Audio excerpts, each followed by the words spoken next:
नमस्कार दोस्तों, स्वागत है आपका जनरल स्टडी अड्डा चैनल पर। प्रशासनिक शब्दावली की ये दूसरी क्लास है।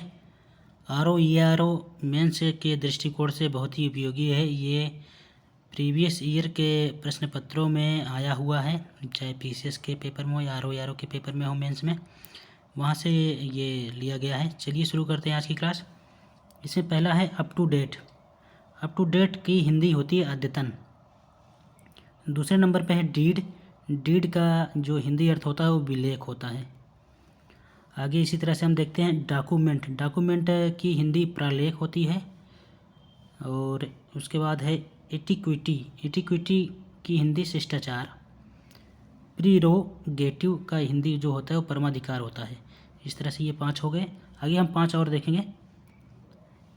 इसमें है प्रिविलेज। प्रिविलेज मतलब विशेषाधिकार, इसकी हिंदी होती है, जिसे कहते हैं बहुत सारे लोग किसे ज़्यादा प्रिविलेज क्यों दिया जा रहा है, तो वही है विशेषाधिकार। तो उसके बाद है अथॉरिटी। अथॉरिटी मतलब प्राधिकरण।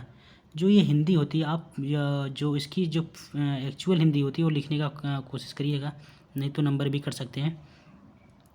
जो पूछा जाए उसी की हिंदी लिखा जाए, ज़्यादा अच्छा है।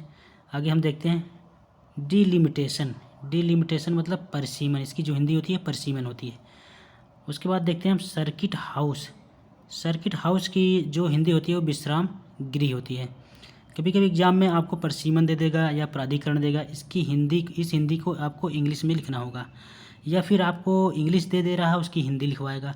इसी तरह से आते हैं जो एग्जाम में पूछे जाते हैं। आगे है इसमें बाई इलेक्शन। बाई इलेक्शन तो बहुत ही प्रचलित शब्द है, जो आगामी चुनाव में भी बहुत सारी चीज़ें आती रहती हैं।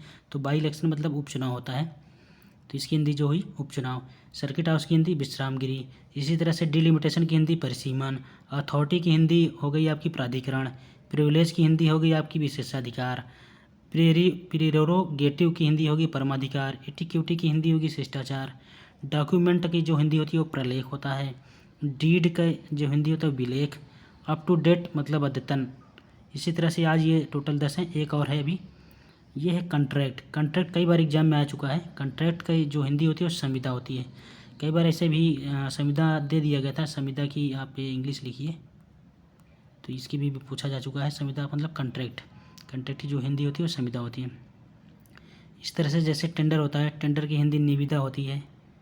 टेंडर, टेंडर की हिंदी जो होती है निविदा, जो निविदा। तो इसी तरह से आप तैयारी करते रहिए। टोटल आज 10-12 जो प्रशासनिक शब्दावली हो चुकी है।